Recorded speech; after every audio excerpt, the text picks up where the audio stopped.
Hello, everyone. Good afternoon, and welcome to our second Reading is Fundamental. The Human Library is now open, brought to you by the UP College of Engineering Library in celebration of UP Pride Month 2022. I am Lex, your host and moderator for today. This event is also a part of UP Diliman's UP Pride Month 2022 with the theme Sulong Baghari para sa Malayang Bukas. Despite these difficult and trying times, we as a community are trying our best to cope and still promote our advocacies to attain a better future. For fans of RuPaul's Drag Race, meron po bang fans dito? Mag-give naman po kayo dyan ng heart react kung may fans. Sir Mark, alam kong fan ka. Ayan. Okay, so pag mapapansin nyo po, this is Reading is Fundamental, the Human Library is now open is a reference to Drag Race. Meron pong reading challenge din, di ba? But this webinar will not be like that. It will not be shady and will involve a different type of reading. Reading is indeed fundamental, but in this context, we will be holding a virtual human library.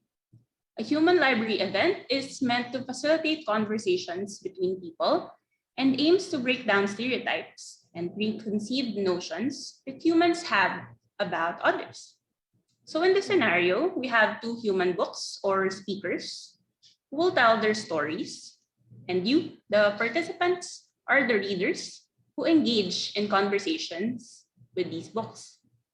Our first human library for Pride Month was held last June 2020, and this year will be our second time to hold this type of event and will certainly not be the last.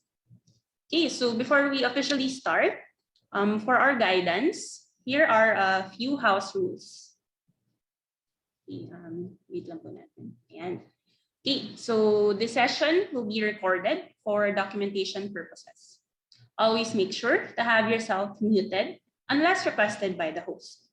And use the chat feature for technical concerns. Questions for the Q&A were already collected upon registration. Pero pagkayanin po ng time, you can also send questions through the chat box.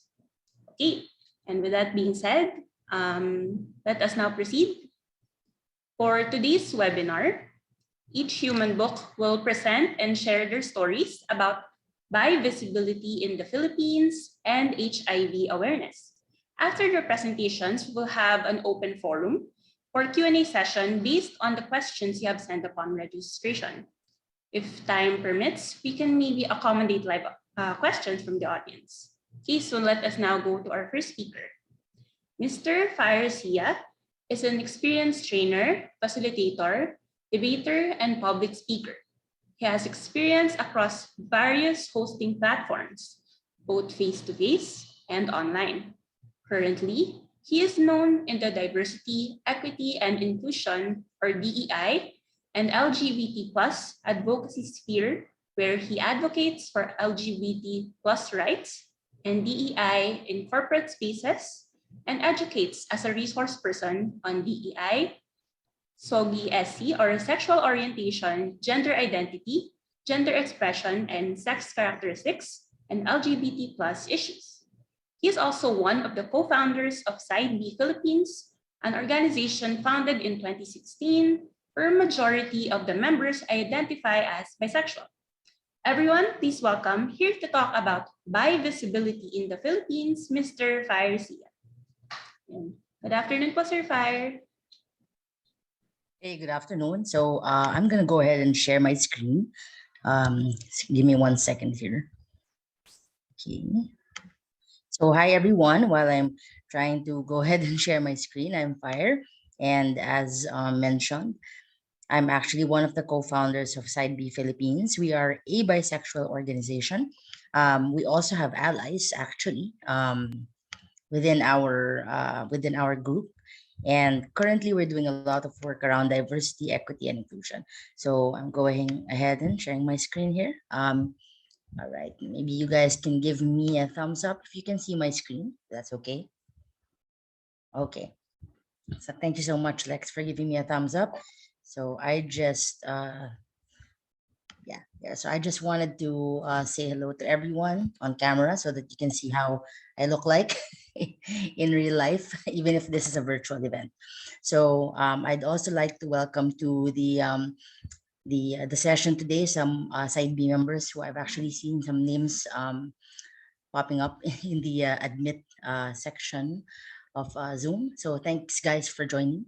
So let me go ahead and start. So first, I guess what I want to say is that our session today is really based on my personal lens as a bisexual person in the Philippines. So I really want to say that there are probably other bi narratives out there.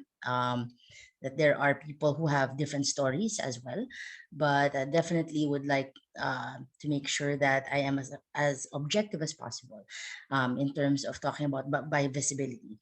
So bi visibility, that conversation starts with history, and we're probably going to go back a few years, or maybe not a few years, 20 years ago, to when I started my journey as a bi activist. So first, we would like to share a definition, right, before we go into, the Philippines scenario or environment for bisexuals. I'd like to share a quote, right, that we got from bi icon, bi activist, and author, international author Robin Ox. What she says is, I call myself bisexual because I acknowledge that I have in myself the potential to be attracted romantically and or sexually to people of more than one gender, not necessarily at the same time, not necessarily in the same way, and not necessarily to the same degree. So for me, the bi and bisexual refers to the potential for attraction to people with genders similar to and different from my own. This is a very recent definition of bisexuality. When I started my journey as a bisexual, bisexuals were plainly people who were attracted to both genders, male and female, or man and woman. But I think that nowadays this is the better way to look at the definition of bisexuality as it has grown and evolved through the years. So maybe let's go ahead and take a look at what it looked like, right, in the Philippines in the early 2000s. In the past, right? And if you can see the narrative here, I really wanted to put more pictures, but we didn't really have a lot of photos at that time. At least not a lot you can really upload. It took quite an effort to upload onto the internet. Back in the late 1990s. But what I'd like to share really is that before, most bisexual people were really quote unquote invisible, right, in society. Why is that? Because we were pretty much included in LGBT or GLBT at that time. Like some places would have that kind of order of letters, GLBT. But while the letter B was there, the communities would always lump us in gay and lesbian spaces, right? Because there wasn't much organizing at that time by bi people. Since gay and lesbian groups accepted members who were identified as bi, and at the same time, there didn't seem to be as many bisexual people, to really form a group, right, or a support group. And I guess it was also good to note that before, when you say that you're bisexual, your visibility is almost always erased by responses such as, well, so it's a phase, or maybe you're not bi, maybe you're bi today and you're gay tomorrow, or bi today and straight tomorrow. And people would normally label bisexual sexual orientation based on who they were partnered with at the moment. So if you're a bi man and your partner is another man, they would call you gay today, right? And then if you're a bi woman and your partner is a man, then they would say that you're not bi but you're straight today. So it was really difficult at that time to push for bi visibility because essentially the moment that you introduce yourself as a bi person, you get raised. Now, it's also good to note that there were mixed groups, right? Like pro-gay, can't live in the closet, UP Babaylan, UP Safo Society, Dikes of Manila Society, who welcomed members who identified as bisexual into their organizations. But the thing is, like, UP Sappho Society was an organization that was founded to be a lesbian support group, really, who accepted bi women into their organization. So there's still that we're a lesbian group, but we will accept you even if you're bi, but we're a lesbian group. Pro gay was the same way. They were actually more like gay men, but who accepted bisexual men into their group. But see, the label is still there, pro gay. No, it wasn't really pro gay and bi men. Now, between the early 2000s to 2010, there were some online groups that started to show up, right? On these chat platforms. Before, a long time ago, we used to chat on MIRC. I'm not sure if you guys know about that now, but we used to chat on those small chat platforms, gay.com, MIRC, Alamak chat, and all that. And there were some online groups that actually popped up, like by Manila, which was mostly men. The thing is, they seem to have used the label bisexuality to identify their chat channels and identify paminta gays. So paminta is a very archaic term that popped up in the 80s, which referred to men who identified as bisexual because bi was equated with men who were perceived as more masculine than other gay men. So if you would ask a guy before who was gay but masculine, if he was gay, he will say that he's bisexual, but he's not attracted to women. So another form of erasure actually happened there, which was really difficulty for us, right? Because for those people who identified as bisexual within the definition that you were attracted to more than one gender, it was difficult because there were folks who would identify as bi, but not really be attracted to more than one gender.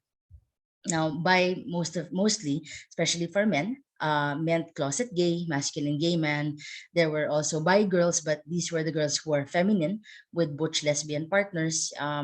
So locally, in the early 2000s, late 1990s, it was actually defined as some sort of gender expression instead of an actual sexual orientation. So just to give some perspective on how that was before. Now, if we look at bisexuality as an orientation, right? So by the mid 2000s, there was an online group that emerged via Yahoo Groups. It was called the Philippine Women Bisexual Network, or Women BiNet. This was established as an online resource group for cisgender women only, right? This was founded by myself when I still identified as androgynous cis female, bisexual. I wanted to put up this group because I really felt alone. The group became the group, because it was online, became visible in the public eye during the second QC Pride March, where one lesbian activist took a photo of the group's float and published it in the Philippine Graphic Magazine in an article that was written about the Pride March. So that was the first time that an actual group that was called a bisexual group was photographed, and locally, basically the Philippines, was photographed and published on a magazine, right? Which was really a huge thing, I guess, for bisexuals in the Philippines. The group grew, but it also became defunct after a while since members started moving out of the country. And again, the group was really only composed of women, right? Not even women identified, but women. So fast forward to today, 2016, there is now my group, Side B Philippines, which was formed as a group that would advocate for bi visibility and bi awareness. So just to give everyone a bit of an overview here, Side B Philippines, that's the name of our group. It was founded in 2016 by activists and by advocates. And if you see the photo of the three people there, it's in order. So that's Rafi Aquino. There's Rai in the center. She's actually in this call somewhere. I saw her login. And then myself in the photo.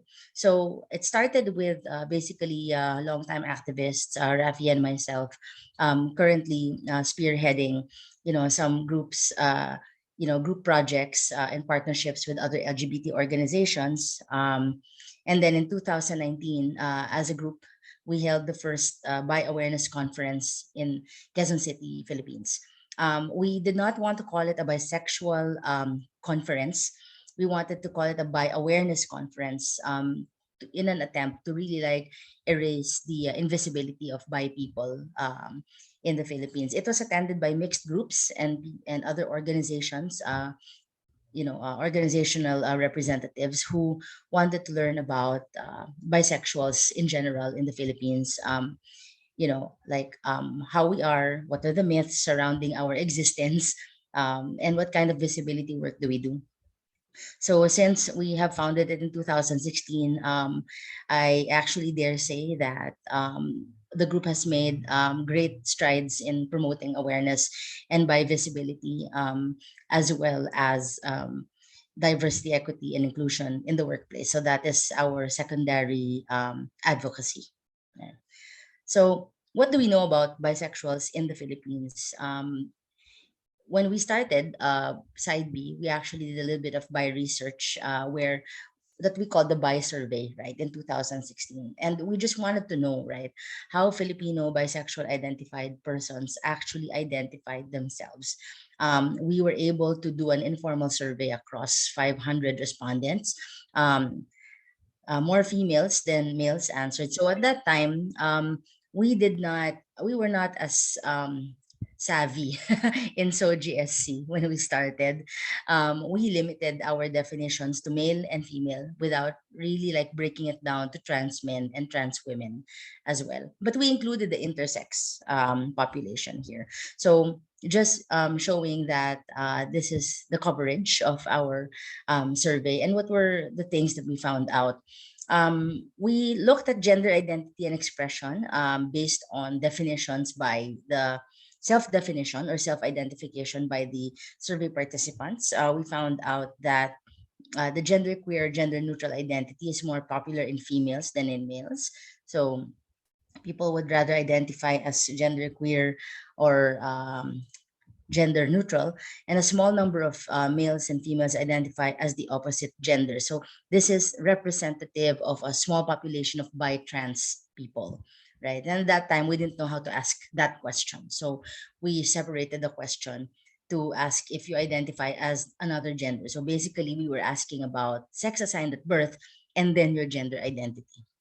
Now, for gender expression, we found that most bi people who answered the survey, if they there were actually folks who identified as androgynous in gender expression, but it's more popular in females than in males. And most females express themselves as feminine, and most males express as masculine.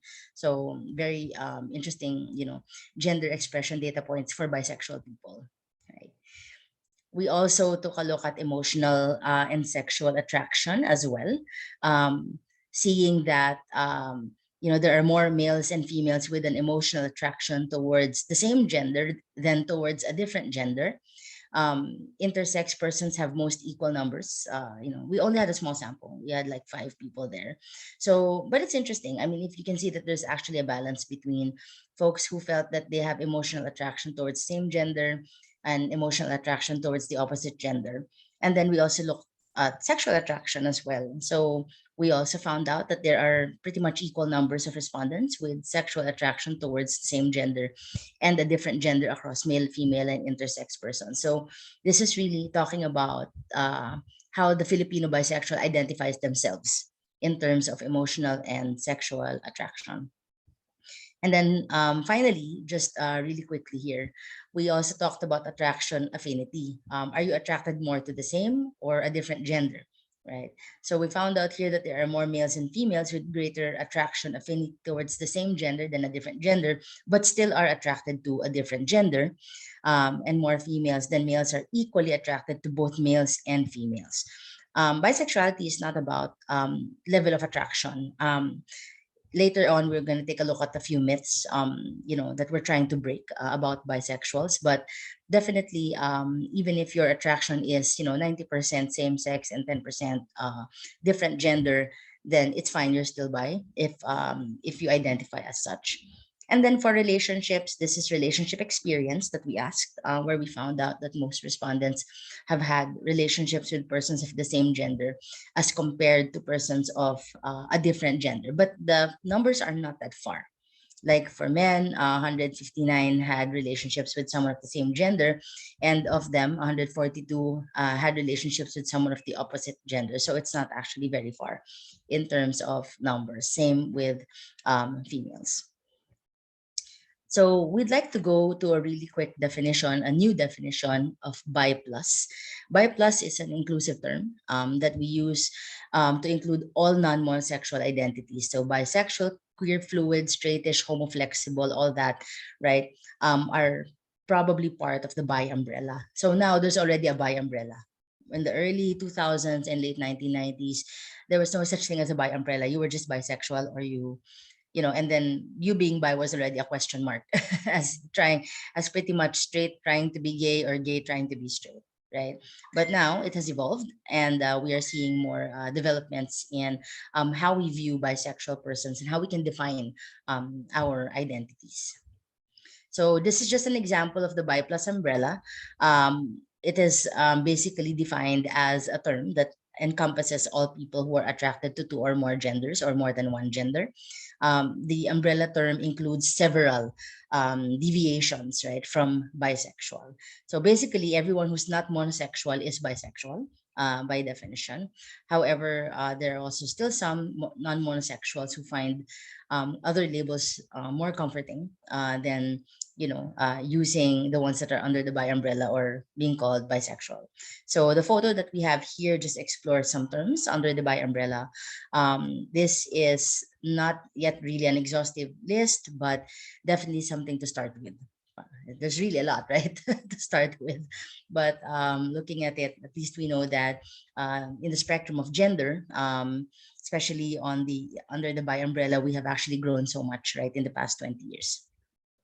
Now, my last part of what we want to talk about today is really just talking about myths on bisexuality. And I will go through this as quickly as I can because I know we have a bit of a time limit here. I think I have 5 minutes left, right? So who are bisexuals really? So let's just go to the more popular bisexual myths, what people are saying versus what we are, right? So we already went to the definition. Let's go to the first myth. Bisexuals don't exist. I think we talked about this. This is the first most common misconception about bi people. Then again, we do exist. We're very much real. And frankly, we don't really need the approval of people who are, not bi to prove that we exist, because we're valid. And that goes for every other sexual orientation in the LGBT alphabet. We also talked a little bit about this earlier. Bisexuality is a phase. It's true. We acknowledge that there are gays, lesbians, straight people who may have gone through a bi phase while discovering themselves. But there are also bisexuals, and many of us actually have always identified as bi and are still identifying as bi, and are pretty much sure, right, of the kind of attraction that we have, right, for other people. So I guess, we just need to understand that while it is a phase for some, then definitely it is, but it is not a phase for all people, right? The third one is bisexuals are half gay and half straight. We are not half gay and half straight. We are 100% bisexual. And I really love it when, we are able to explain this to people who don't understand that, bisexuals are whole people on their own and not half and half of other sexual orientations. Some of the things that we usually have to combat with in terms of accusatory stereotypes, that bisexuals are cheaters and are greedy. Cheating is not dependent on a person's sexuality or gender. Being bi doesn't make a person a cheater. Being bi makes you bi. Being a cheater is really, who you are. It's not dependent on your sexual orientation. Bisexuals are greedy because some people are saying that we're attracted to everything that walks, talks, and goes around. It's not really like that. I would really like to say that we have we have the capacity to be attracted to different genders, but it doesn't mean that we're attracted immediately to everybody. So we're not like that. And also, we're not automatically promiscuous. Promiscuity, cheating are sexual behaviors regardless of sexual orientation. Same with polyamory, being into threesomes, being non-committal. All of these terms are being used to attack or label by people and basically trying to invalidate the orientation. But again, polyamory and other sexual behaviors again are not dependent on a person's orientation rather than the person themselves, right? Okay. And bisexuals are equally attracted to two genders. We explained this earlier, that it doesn't matter what the level of attraction is for more than one gender, as long as you define yourself as bisexual and are attracted to more than one gender. There you go. And bisexuals are only attracted to binary men and women. No, we have already shown you earlier the different kinds of other subsexual orientations under the umbrella of bisexuality. And it's pretty obvious that we are also attracted to non-binary genders, which basically means bi people can be attracted to transgender people, queer people, and gender-neutral people. And earlier we talked about this, that we are probably attracted to everything. It's not true. So this is just something we put here for fun, because people actually think that this is a thing for us, but it's not. We have standards. So, I think that we want to make sure that people understand that we have standards like everybody else. This is important and leading to the next topic that we're about to talk about today, right? In this entire human library session, that bisexuals are more likely to spread HIV. There's a huge stigma around this, and I'm pretty sure we'll hear a little bit more about that later with our next speaker. But it is not true that bisexuals are more likely to spread HIV. There are people who don't take precautions, and those are the folks who will pretty much spread HIV without really thinking about the consequences. So if you have habits that, sexual habits that encourage you to, have multiple partners or all that, no judgment here, but always use protection and know your partner status and your own, bisexual or not. And then lastly, we want to talk about by erasure. People are saying you're not being erased. Your letter is in the LGBT alphabet. Yes, it's there.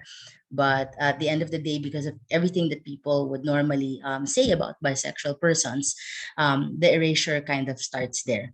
So basically, organizations like Side B Philippines are there to make sure that by erasure does not happen and is reversed. Bisexuals are part of a small community. We're not, we are actually a lot, especially in the US, where a survey was run across an LGBT population, where it was determined that 48.9% identified as bisexual. So there. Other myths are just here. Just to put them out here, this is almost the end. Bisexuality is not just confusion. We are not bi to catch attention. We're not bi because we're indecisive. We are just bi and 100% so. There we go. And earlier we talked about this today from the country that used bisexual as not a sexual orientation, but a gender expression. This is the Philippines. So we are trying to change this. So by the way, thank you so much. Maraming salamat sa inyong lahat. And for more information, you can find us on Facebook as Side B Philippines. Look for the logo when you search us on social media. So I'd like to turn this, stop sharing now and turn it back to our host, Lex. Thank you so much for your time today. Thank you very much, Sir Fire, for that very insightful discussion. And thank you for covering the myths. I'm well aware that we are the myths that surround bisexual people are very apparent. Okay, so thank you very much. Okay, so and thank you for mentioning about HIV, because that is our next topic today, HIV awareness. Okay, so now I will be introducing our second human book or speaker, Mr. John Axl Torres. Next slide po. Okay. Mr. John Axl Torres is currently the area regional coordinator for Protect's project in the Department of Health, Metro Manila Center for Health Development under Filipinas Shell Foundation Incorporated. He is also currently the case manager for the Love Yourself project where they provide medical and psychosocial assistance to people living with HIV and their families, and assist physicians, nurses, and medical technologists in the diagnosis and management of patients suffering from HIV, TB, and sexually transmitted infections. Everyone, please welcome here to talk about HIV awareness, Mr. John Axl Torres. Hello po, Sir Axel. Good afternoon.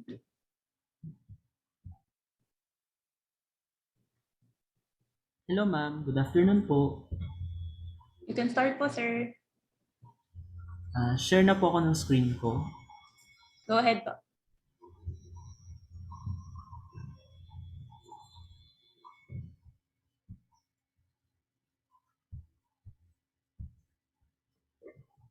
Hello ma'am, narinig niyo po ako? Yes po, sir. Okay, so brief background lang po ng HIV dito sa Philippines. So I was the case manager for Manila Social Agent Clinic for around 10 years. So medyo matagal na po yung experience natin with regards to HIV. So nakita na po natin kung paano nag-change po yung epidemic. So my lecture will be focusing mostly on certain myths and misconceptions and also transmission ng HIV infection here in the Philippines. Okay. So here's the most appropriate question po. What is HIV and AIDS? Kasi usually our clients and our key populations po, when we are saying about key populations, sila po yung the vulnerable population groups such as the MSM, the sex workers, even the general population po, sila po yung unaware what is HIV and AIDS. Okay? So, ito lang po yung history ng HIV. On June 5 po, at around 1981, in the US, the MMR have reported a group of previously healthy gay men in LA. So usually, yung observation po nila about this is nagkakaroon sila ng same symptoms and signs about pneumonia. Okay? Eventually, the US CDC named these signs and symptoms as gay-related immune deficiency. So, doon natin nakikita may discrimination na agad and stigma surrounding the homosexual gay men. No? In 1982, the GRID acronym was changed to AIDS, or Acquired Immune Deficiency Syndrome. But remember that the virus was still not identified. So, unang na-discover ang AIDS sa HIV. Okay? Around some time then, 3 other groups were eventually identified, such as homophiliacs na heterosexuals, heroin users, yung Haitian immigrants yung galing sa Haiti, and with homosexual gay men. Ang explanation nila is unexplained cellular immune deficiency kasi hindi nga po kilala yung virus. Okay? By January 1984, the Philippines have reported the first case of AIDS to the US NAMRU, or the Naval Medical Research Unit. Okay? So siya po yung number 1 case dito sa atin. So when we are talking about HIV, it is a virus, a retrovirus that causes HIV infection. So walang ibang virus po yan. So it usually damages our immune system. When we say about our immune system, our CD4 T cells, ibig sabihin yung marami kasi tayong immune system in a healthy person. Usually yung mga CD4 T cells, sila yung soldiers natin, sila yung mismong commander ng ating buong immune system. So, dinidirect niya or orchestrate niya ang buong immune system natin para proteksyonan tayo laban sa iba't ibang uri ng infections. Okay? Kapag humihina ang immune system nito, so humihina rin yung kakayanan natin na lumaban sa mga infections. Okay? So when we are saying, or when we are talking about AIDS, or acquired immune deficiency syndrome, it is the last stage of an untreated HIV infection. Kapag ang isang tao po is hindi nagpapatreatment for HIV, the infection advances to AIDS. So by this time, humihina yung kanyang katawan, nagkakaroon na siya ng iba't ibang uri ng infections na sa isang taong healthy naman is hindi apparent or hindi masyadong obvious, diba? For example, sa mga HIV negative na clients or person, hindi naman naglalast or tumatagal yung kanilang trangkaso. Pero sa mga persons living with HIV or untreated HIV infection, anong nangyayari is nagkakaroon ng progression. Ibig sabihin yung trangkaso pwedeng nauuwi sa pneumonia or eventually tuberculosis. Okay? So this infographic shows how the virus progresses. Yung mga blue circles, yun po ang ating immune system. And while the red dots, yun po yung HIV virus. So kung mapapansin nyo, at weeks to months, the virus is very numerous. Ibig sabihin, masyado siyang marami sa blood. Okay? Sa blood and the infectious bodily fluids. Okay? Habang sa tumatagal yung ating mga CD4 T cells or the immune system, nadideplete siya or kumukonti ng kumukonti. Pero, hindi siya nangyayari within the day lang, no? Nangyayari siya after a decade or a year pa. Around 5 years na observation natin sa ating mga clients na hindi nagpapatest agad or nagpapatest sila is late. Okay? So, ito po yung transmission natin ng HIV. So, 3 modes of transmission lang. Yun lang po ang kailangan nating tandaan. Because the HIV, this virus is really specific kasi talaga siya. Ibig sabihin, hindi siya kagaya ng coronavirus na po pwede mo siyang makuha through yung tinatawag natin mga droplet, yung mga hininga ng ibang clients, yung po mga ganun. Yung rabies naman, kaya mo siyang matransmit sa laway. While HIV naman, dapat specific kasi talagang transmission. So, dito lang i-highlight lang natin, the most effective way of being infected with HIV is through blood transfusion. Ibig sabihin, kapag nasalinan ka ng contaminated blood ng may HIV, most likely may infect ka. Kasunod naman is the most usual way of being infected with HIV is through unprotected sexual intercourse. So, kagaya po ng lecture kanina, so misconception siya sa mga bisexual. Okay? Later, we will correct it. Kasi syempre, hindi naman talaga bisexual yung nagdadala ng HIV, no? Hindi din siya So, unprotected penetrative sexual intercourse. Okay? Next naman po, yung pinakang madalas din is yung infected mother-to-child transmission. Pwede rin maipasa yung virus sa kanyang mother, ng isang mother sa kanyang unborn baby. Okay? Yung mga ganyan din kasi tayong kaso. Okay? So when we are talking about the principles of HIV transmission, first, the virus should exit or should leave the body efficiently. Next po, it should survive. It only survived in 4 infectious bodily fluids kagaya ng sabihin ko later. And dapat sufficient siya. Ibig sabihin, hindi siya patak-patak lang or bahid-bahid lang. Dapat marami talaga yung fluid na papasok sa loob ng katawan, which is the entry point. Next, how can HIV be transmitted? There are usually 4 body fluids that carries the virus. Okay? Next is yung pinakamarami nating concentration is the blood. Blood from an infected client. Next naman po yung breast milk from an infected mother. And yung pinakang madalas sa transmission is the vaginal or the sexual fluid, kagaya ng vaginal fluid and the seminal fluid. Hindi po yung sperm cells. Okay? Seminal fluid po. Yung pinagdadalhan ng tamod ng lalaki. Okay?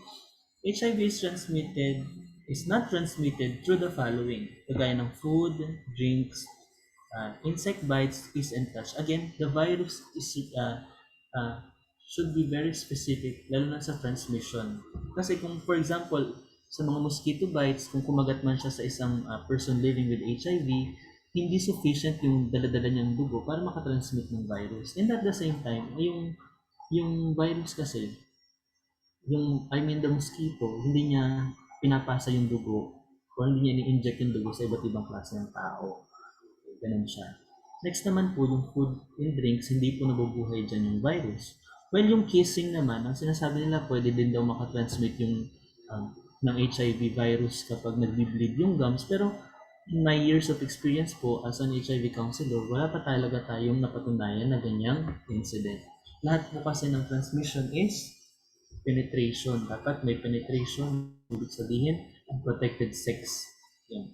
I think yung isa sa mga misconception nila sa toilets and showers, sa mga sauna, na nakita nila sa ibang bansa kasi, di ba may mga ano kasi doon, may mga nagsisex doon. Kaya napunta yun dyan sa mga misconceptions. Okay? Why does HIV has no signs and symptoms? Okay?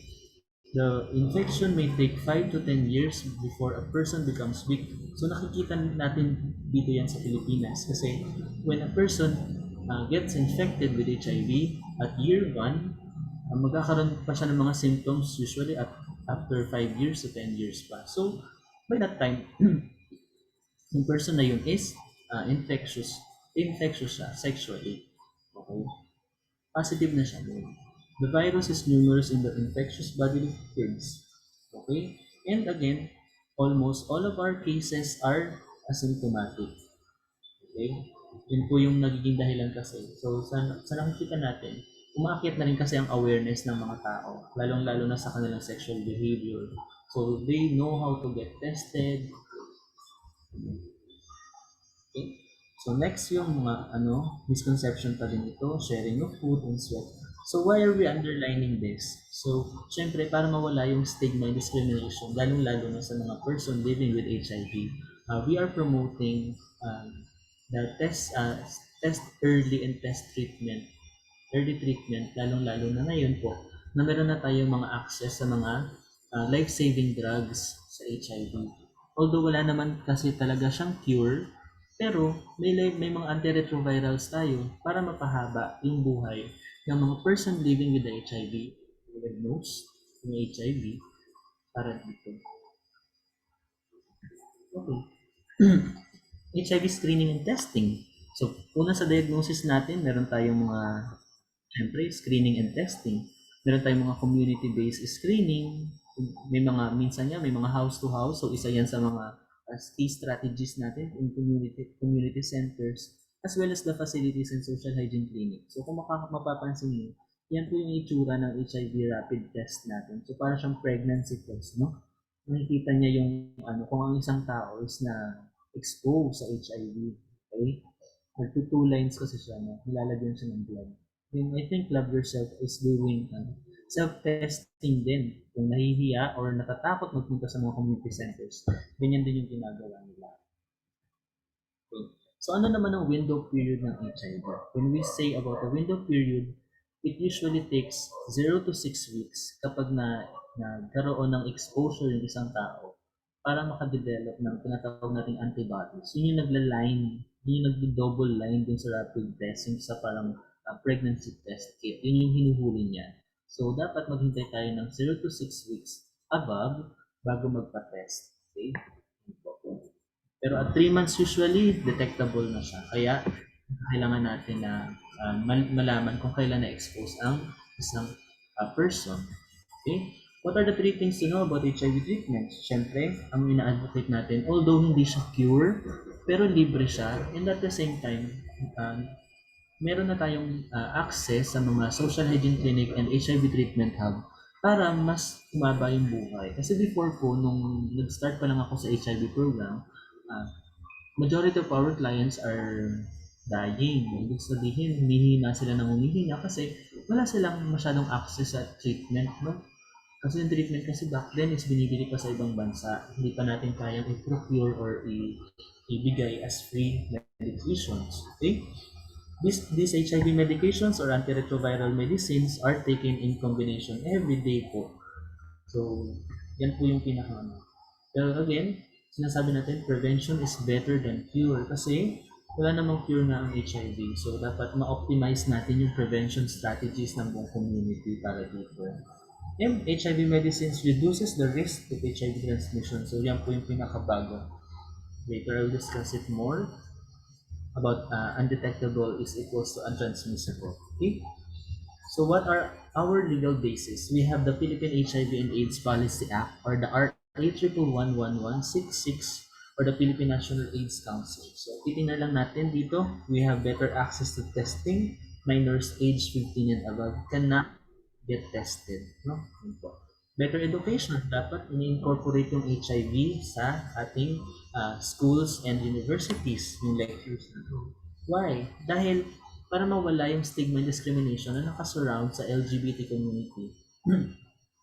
It just so happened na yung tinatawag nating vulnerable population is part of the LGBT community. But in our observation again, meron na rin mga babae na nagkakaroon ng HIV transmission, meron na rin mga straight male na nagkakaroon ng infection with HIV.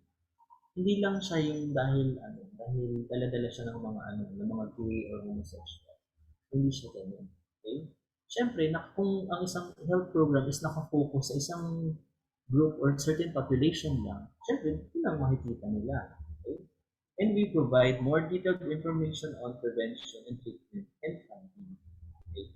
So we have our Philippine National AIDS Council and our community-based organization for the partnership. Okay?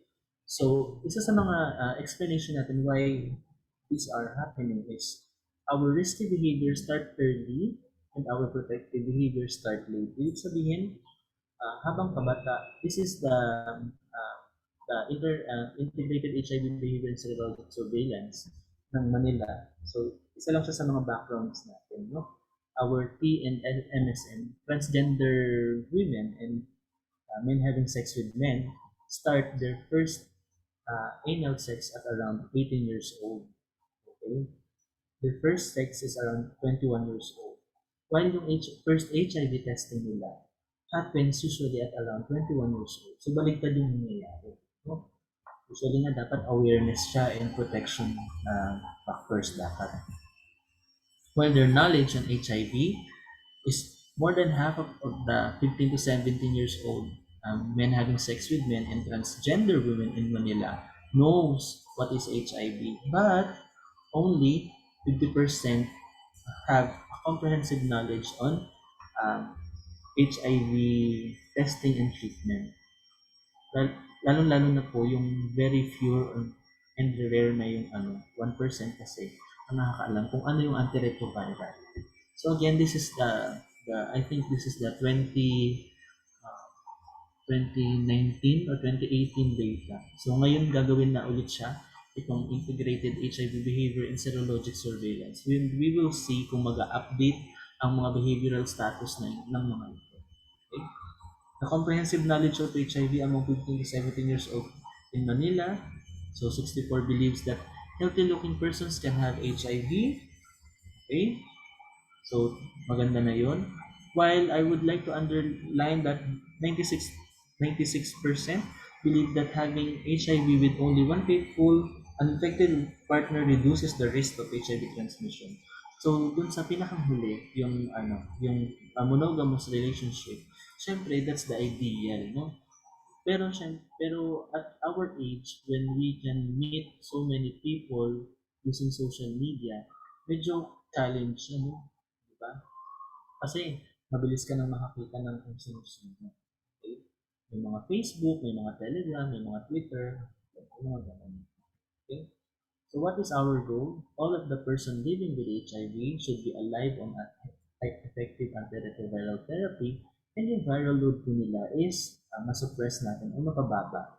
Remember, kapag nagawa natin siya, for example, if we have reached our 95% goal of testing, 95% goal of treatment, and 95% goal of undetectable, mapababa natin yung HIV infection rate sa Philippines. Okay? So what is undetectable? So yan ang ina-advocate natin para sa even in the community.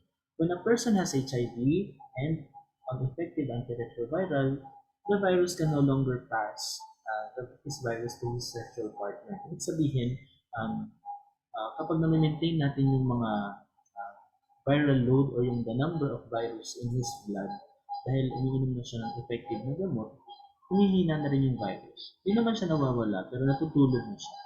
Okay? So, ibig sabihin, nagkakaroon ng normalization na ng mga person living with HIV. So, pwede na rin sila makabuo ng healthy family. Okay? Pero, syempre, yung mga person living with HIV, hindi pa rin sila pwedeng makapag-donate ng blood. Kasi, again, kumonti lang yung virus, pero nandoon pa rin siya. Yung pwede mo pa rin siyang matransmit. That's the main idea of the undetectable is equals to untransmissible is to encourage our person living with HIV to get tested and treatment as early as possible para hindi na nag-continue yung transmission sa community. Okay? Minsan kasi ang nagiging setup nila is late silang nagsisik ng treatment and late na rin ang diagnosis. Okay? Can you tell if a person has HIV? Okay? You can't rely on symptoms kasi wala nga talaga siyang symptoms. Yung mga nakikita natin sa Google or sa internet, hindi siya ang reliable symptoms. The only way is to get tested kasi the virus is in the blood. Okay? Can a person with HIV be cured? No po. Okay? So hindi siya cured. Yung mga antiretroviral natin, ginagamit lang natin siya para humaba yung lifespan ng isang patient at magka-detectable siya. Pero hindi siya obsolete na cure. Okay. So ito po yung 5 means of prevention, lalong-lalo na doon sa correct and consistent use of condom, avoiding drugs, and early education and treatment, lalong-lalo na sa HIV and AIDS. Okay? So our designated treatment hubs, lalong-lalo na dito kapag may nararamdaman tayo and kung sa tingin natin, meron tayong mga risky behaviors or risky factors kagaya ng modes of transmission ng HIV, is the most effective way to know the status is to get treatment, to get early testing. No? Marami namang nagka-conduct niyan dito sa NCR. Okay? So, kung mapapansin nyo, ayan, ang Manila Social Hygiene Clinic, ang Quezon City Clinica Bernardo, Marikina Social Hygiene Clinic, marami tayong mga social hygiene clinic bawat city dito sa National Capital Region. So sila nag-entertain sila ng mga HIV testing. It is highly confidential. No? And so what is PrEP? Ito na yung isa sa mga bago nating tool para sa HIV prevention. Hindi siya yung magic pill lang na the PrEP medicines will solve all. Pero syempre, it is a medicine that dramatically prevents one from getting infected with HIV. Siyempre, kinakapol din siya ng mga condom. Mas maganda yun. Okay? So, yung access natin sa pre-exposure prophylaxis is paakyat na rin ang paakyat. O dumadami na rin ang dumadami. Pero siyempre, yung pag-inom kasi ng PrEP, dapat siya sa mga person who thinks that they are at an increased risk of HIV transmission, lalong-lalo na sa sex. Okay. So, for example, kung sa tingin mo, ikaw ay sex worker, so, in-encourage natin na mag-access siya ng mga free PrEP or paid PrEP para maiwasan, madagdag siya din sa mga cases natin. Okay? We need to stop stigma and discrimination, lalong-lalo na hindi lang sa HIV, kundi lalong-lalo na sa LGBT community. Know your status and HIV status, let's get tested. Yun ang ina-advocate na natin. So, thank you to Manila Social Hygiene Clinic para sa mga part ng slides na to. So, if you would like to get tested or may kakilala kayong natatakot magpa-test, let him be, encourage nyo siya na hindi naman siya end of the world. And knowing your status is syempre very important. Kung mag-negative ka, you should remain negative. Okay? Kung mag-positive ka or mag-reactive ka, you should get early treatment ka rin. Okay? Kasi kesa mas mahirap na kapag the infection sets in. Okay? Ito yun na po yung last slide po. Thank you so much, Sir Axel, and thank you rin po for covering the misconceptions about HIV. Ako po personally, di ko po, ngayon lang nalaman na ganun po yung yung sa transmissions. Tapos yung PrEP po, very interesting. Ayan pa. Okay, so with that being said, magpa-proceed na po tayo sa Q&A and open forum. Okay, so we have gathered some of the questions you have sent in the registration forms, and unfortunately, we cannot answer all of them due to the time restraints. If you have any questions for our speakers, you may send them in the chat window and we will try our best to accommodate them. So, tignan po natin kung kaya pang magtanong ng questions yung participants natin. Okay. Now, let's proceed to the first question. Okay, for Sir Fire. From Anonymous, as someone who's not out yet, I just want to know their coming out of the closet story and maybe some tips. Yeah, okay. Well, yung I guess people come out different ways at different times. But personally, you're the best person to know when you're ready. But then again, sometimes you're so ready, but things don't actually turn out the way you expect. It doesn't mean that it's a bad thing, but maybe they just don't turn out the way you expect.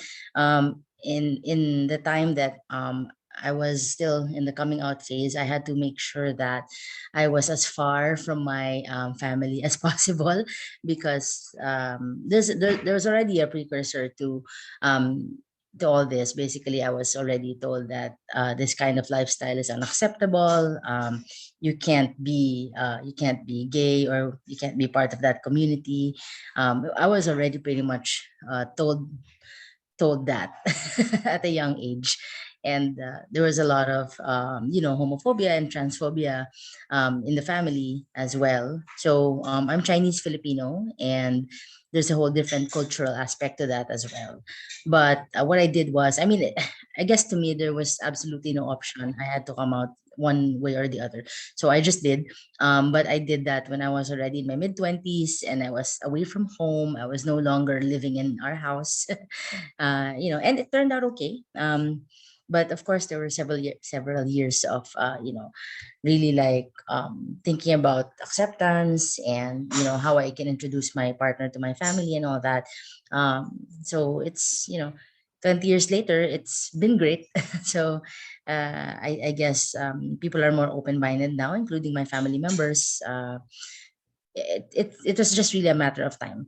Not all stories are the same. There are people who don't even need to come out, but are already, like, their families already accept them. And there are people who come out and decide that they can no longer interact as often with their friends and family because of that coming out. So, I mean, it's just pretty much all different for different people. But tips, really, I mean, come out when you're ready, or when you really want to come out. Don't let other people out you. You have every right to deny being part of the community if you're being pushed into like a corner to admit it. Pretty much try to come out when you're established already and you're accomplished. I think that will make it a lot easier for folks. But you know what, a lot of parents now who are my age are a little bit more accepting of LGBT children, I noticed. So it may be a little bit different nowadays. But yeah, pretty much that. Thank you, Sir Fire. Okay, so ano rin po, ganyan na po. Para mas accepting nga po lately. So that's a good thing. Yun ba? Okay, so let's proceed to the next question. Okay, this is again for Sir Fire. Okay, there is a call for the inclusion of LGBT equality on the Sustainable Development Goals of the United Nations. SDGs could have gone further by explicitly calling for LGBT community. The leave no one behind principle is relevant for LGBT people who have been repeatedly left behind by national and international development initiatives. Given the situation, I would like to know whether you have concrete actions, such as programs and activities geared towards awareness and active participation, not only for the LGBT community, but also for those people who are not part of the LGBT community. So, go ahead po, sir. Ay, nakamute po kayo, sir. Sorry, mahaba yung question. Okay. Yes po. But yeah, I'll go ahead and answer this. So there's a twofold answer to this. Number one, the Philippines is due for the Universal Periodic Review in the United Nations this year. And there is a conglomerate of LGBT plus organizations that include 𝐍𝐨 who have created the UPR statement.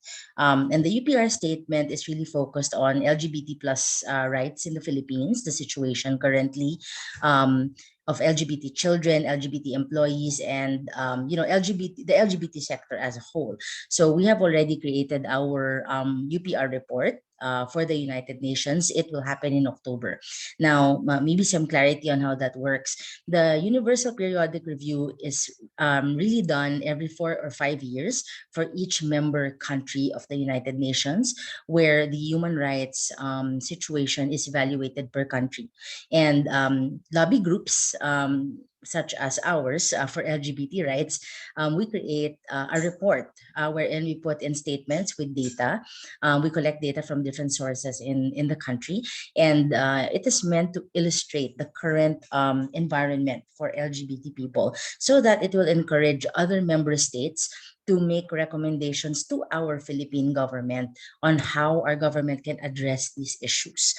So in the last UPR, there were several countries that were able to give recommendations to our government. One is including a national law to protect LGBT persons. So in that sense, we are trying to encourage other countries to leverage on their ties with the Philippines, so that our government considers these recommendations as part of their action plan. As a government that supports its people. So that's on the international side. Now, on the local side, I'm currently part of two major organizations right now. I'm with Side B, and I'm also with the Philippine Financial Industry Pride, or PFIP. And my project in PFIP is I am actually working on a workplace inclusivity playbook for LGBT plus employees that can be implemented by different companies and corporations in the Philippines. So what we do is we gather information from different member companies of PFIP and ask them about their diversity, equity, and inclusion initiatives, their policies, their HR policies, which protect LGBT employees, and sort of like consolidate that into a workbook or a playbook that other companies can look at should they want to expand their diversity, equity, and inclusion portfolio in their companies. So these are things that are currently being written. We are currently going through interviews right now with the different companies to find out what the best practices are. So I think that that's one of the better projects that we have for the year. And on a smaller scale, for Side B, we actually do these kinds of things. We go into schools, we go into campuses and companies to talk about different topics, such as SOGI 101, which is foundational for understanding the LGBT community, and very heavily speaking about diversity, equity, inclusion in the workplace as advocates for workplace equality. So these sessions are for everyone. You don't have to be LGBT to be able to attend or to benefit from it. But definitely, if you are interested to support your LGBT colleagues, then this is one of those worthwhile things that you can do when you step into a session and learn about the community. Thank you, Sir Fire. Okay, so now let's proceed to the next question. Okay, this one is for Sir Axel naman. Okay, what does untraceable or undetectable mean? Can you have sex with no condom with individuals that say they are untraceable or undetectable?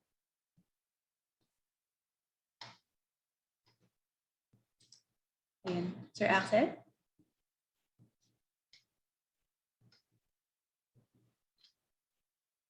Yes, ma'am. Opo. Yes ba? Okay, ito po yung question.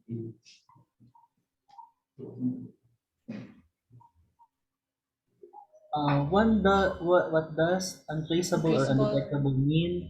Can Can you you have sex with no condom with individuals that say they are undetectable or untraceable? Okay.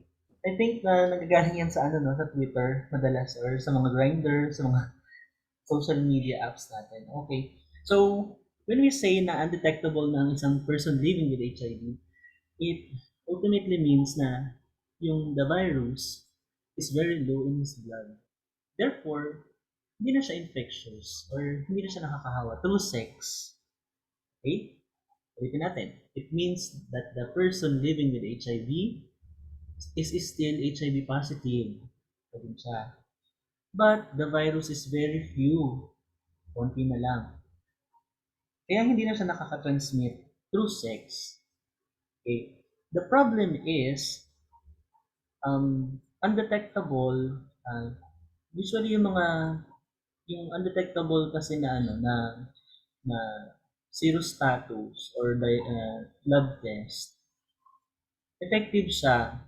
Pero yung sa nakikita ko, madali kasi magsabi ng undetectable eh. Same as when you are stating that you got tested kahit wala namang evidence. Pero syempre meron talaga tayong mga confidentiality, hindi mo naman sila pwedeng hingan ng mga lab results nila na undetectable na So, pinakang advice dyan is kung kilala mo naman yung person living with HIV and known mo naman, kasi usually mga outer yan, di ba?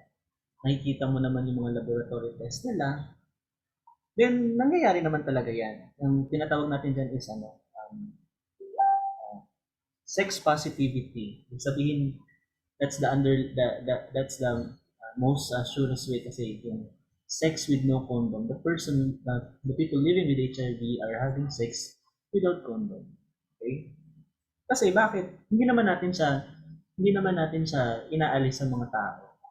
Kasi remember, hindi natin pwedeng ipilit na mag-condom ang lahat ng tao.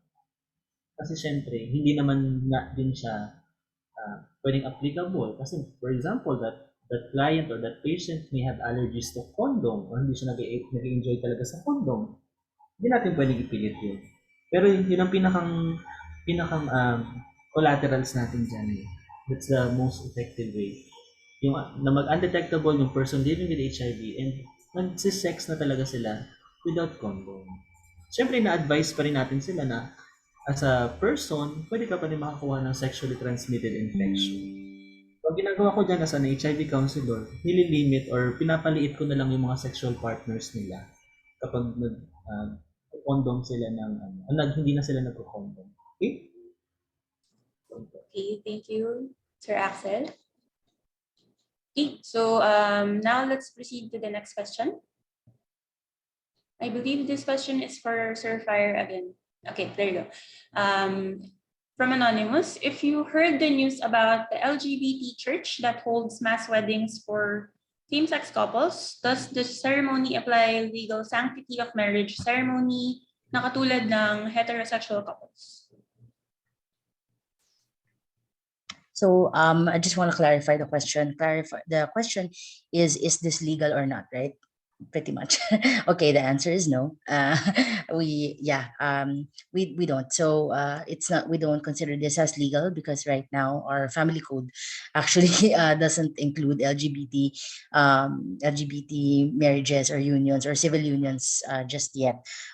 So basically there are a lot of LGBT friendly churches now that actually hold weddings, not only mass weddings but actual two-person ceremonies for couples within the LGBT community. It's purely ceremonial at this point. As a matter of fact, even here in Quezon City, our Quezon City LGU actually has a mass ceremonial wedding rites for LGBT couples as well. Again, purely ceremonial and symbolical, but it's good to see that we have local government officials who are showing support, right, for the rights of LGBT couples to marry. So this is a long and exhausting discussion with the national government. And people would have a follow-up question about whether this is going to happen soon or not. Legally, we cannot answer that question only because we have, I guess there are other items that are being prioritized by the community now, such as the passing of a national law that will protect LGBT persons, also known in several variations, the anti-discrimination bill, the comprehensive anti-discrimination bill, the 𝐍𝐨𝐰 bill. So these are all bills that are being put out there to provide basic protections to LGBT people without mentioning same-sex marriage. So for now, let's work on that, and then maybe we can move on to other rights later on. Thank you, Sir Fire. Okay, so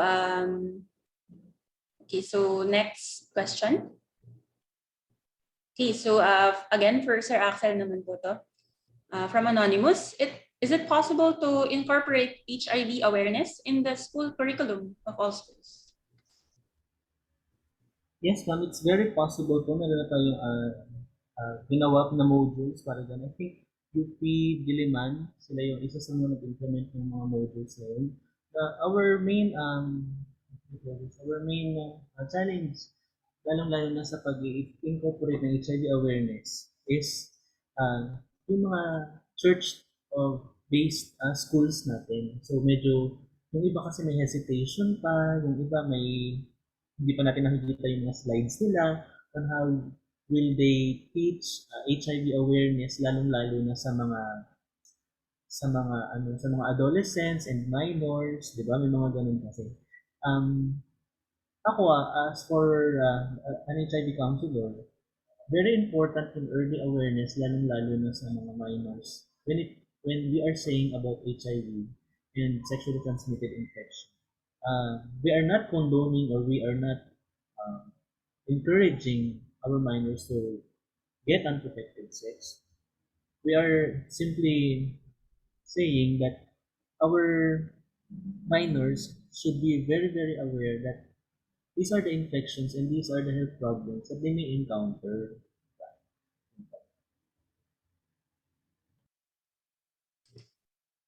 Thank you, Sir Axel. Okay, so since may time pa naman tayo, meron tayong dalawang question from the chat. So basahin ko na lang po. The first question is actually, again, for Sir Axel. From an anonymous sender, how can we be assured here in the Philippines that ARV supplies will be continuous and will be sustained? Okay. So, yun ang maganda sa law natin, sa bagong law ng HIV, the RA 11166. Nakastipulate na siya sa law that the government will procure and provide free antiretroviral for all persons living with HIV. Ang nagiging problem lang natin ngayon is the procurement. Nagiging delay ang procurement. So, syempre, kapag nade-delay ang procurement, yung mga PLHIV natin, yung brothers and sisters, nahihirapan silang makakuha ng sustainable ng antiretroviral sa mga treatment hubs natin. So, ang ginagawa naman ngayon ng Department of Health is nagde-decentralization na tayo. So, when we are saying decentralization, dinadamihan na natin ang mga treatment hubs. Before kasi RITM, San Lazaro, PGH, and some selected social hygiene clinics. Pero ngayon may mga nagtatayo ng mga social hygiene clinics and primary HIV care clinics, mga private HIV care clinics dito sa buong NCR. So, dumadami na yung choices nila. So, the main challenge there is usually the supply in terms of procuring. Dapat tama. Kasi yung mga antiretroviral kasi, hindi sobrang tagal ng shelf life niya. Mabilis din siyang ma-expire. So, kaya hindi tayo pwedeng bumili ng sobrang dami. Tapos, masasayang yun. Okay, thank you, Sir Axel. Okay, so I think this question is also the last for Sir Fire naman po to, from an anonymous sender. What do you think of straight washing when it comes to the representation of bisexual? Tapos meron din po follow-up question. Is it internalized biphobia or insecurity when a person feels uneasy with their partner's sexuality due to commitment issues? I think, you know what, ano yan dala yan ng, I think it's a result of the misconceptions about bisexuality. I've gone through relationships where my partners have concerns that I'm bi, because I guess it's because of how, we have been misrepresented. I guess, for the longest time, right? Bisexuals have been misrepresented in the media and have been misrepresented by misconceptions as well, wherein it's different. The insecurities are very different per person. Some people have concerns around having bi partners because they feel that the bisexual person will leave them for the other gender if something happens, or if they break up, or will be promiscuous, or will be poly on the side without telling them, or will be carriers of diseases. So unfortunately, these are all misconceptions. And I think we've addressed some of them today in the earlier session about bisexuality myths. But definitely, that's kind of why our group exists, is so that we can make sure that we assure folks that bisexuality is simply a sexual orientation. Right. I mean, it's the same as homosexuals. It's the same as heterosexuals. It's just that the orientation just says that we have the capability and to be attracted to more than one gender, but again, not necessarily at the same time in the same manner. It's definitely not like that. And yes, we have concerns with we have concerns with people who attempt to straight wash bisexual people. I guess again, it's also because of misinformation, right? Sometimes they think that people identify as bi because of a fad, like, oh, that's what's uso now, or that's a fad, and it's gonna go away. Some people identify bisexuality very strongly as a phase in terms of discovering one's sexual orientation. So again, while we don't deny that there have been a number of gay and straight people who have probably identified as bisexual in the past, and through their journey of discovering themselves, have discovered that they're probably straight or gay, or it's not the same. Again, it's not the same for all persons who identify as bi. I guess most of us in side B have that common understanding that for us personally, bisexuality is not a phase, it's not a behavior, it is a sexual orientation. And who our current partners are do not define our orientation for us, because that is something that we do for ourselves. Thank you very much, Sir Fire. Okay, so and that ends our Q&A part of the program. And thank you very much for Sir Fire and Sir Axel for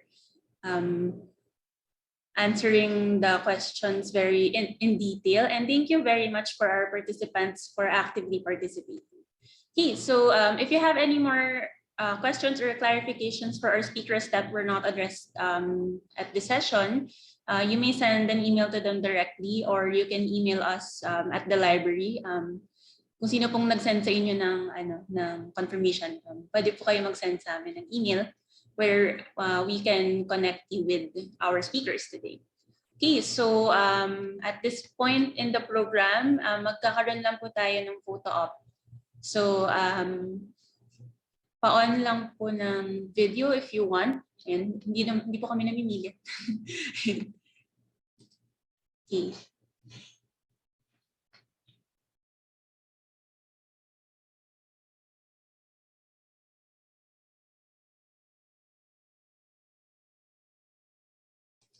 Ayan.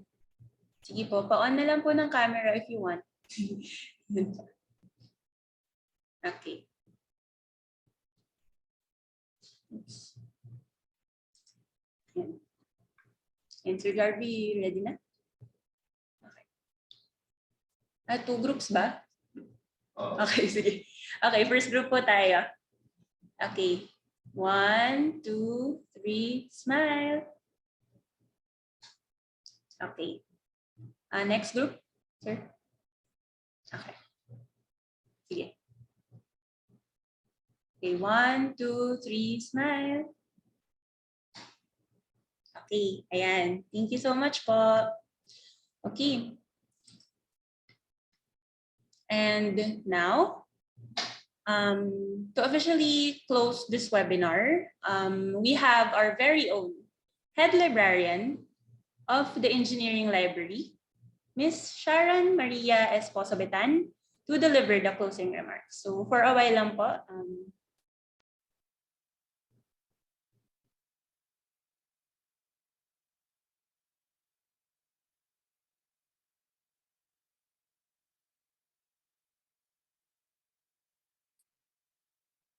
Good afternoon to all participants, the source persons, and friends of the library.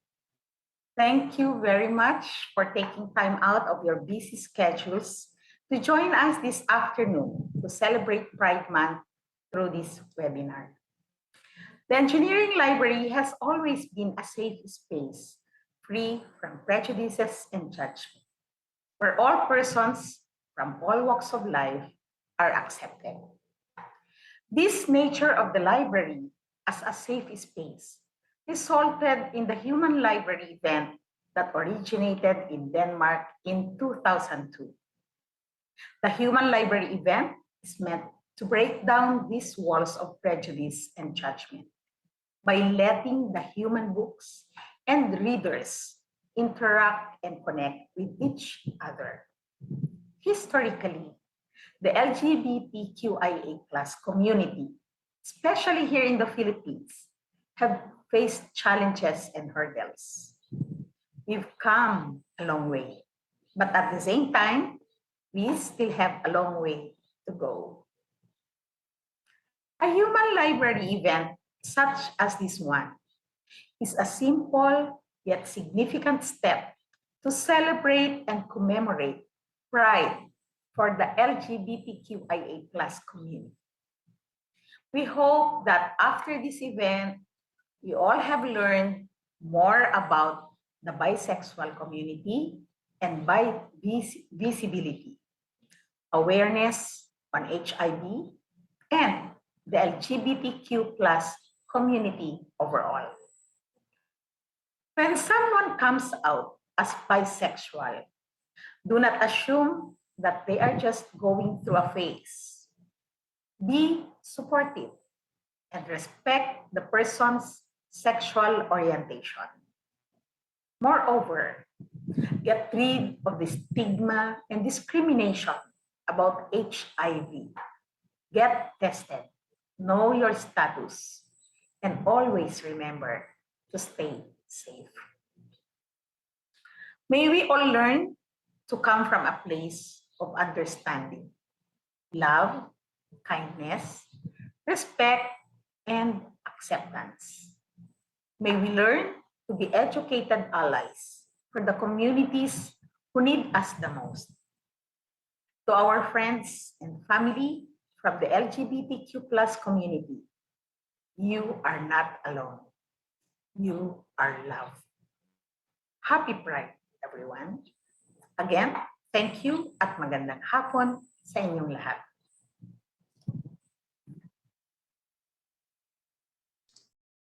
Thank you very much, Ma'am Sharon, for that inspiring message. Okay, so and with that, that is all the time we have for today. Everyone, thank you for joining us this afternoon to celebrate UP Pride Month 2022 through this webinar. Reading is fundamental too.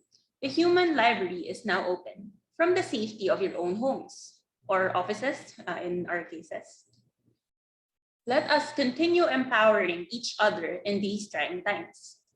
Pride is a celebration, but is also a protest. Isulong natin ang baghari para sa malayang kinabukasan. So for our registered participants, certificates of participation will be issued in the following weeks after you accomplish the evaluation form that will be sent to your email. Please expect an email within the day. And with that being said, I would like to take the opportunity to thank Mr. Fire Sia and Mr. John Axl Torres for graciously accepting our invitation and joining us this afternoon. Thank you so much po. And then to our head librarian, Ma'am Sharon, for supporting the cause of the LGBTQ+ community through this event. It has always been the mandate of EnggLib to be an inclusive and neutral ground that embraces all colors and genders. And we hope that we were able to inform more people through this webinar. To all our participants, thank you for joining us this afternoon in celebration of Pride 2022. Thank you very much and happy Pride. Thank you po.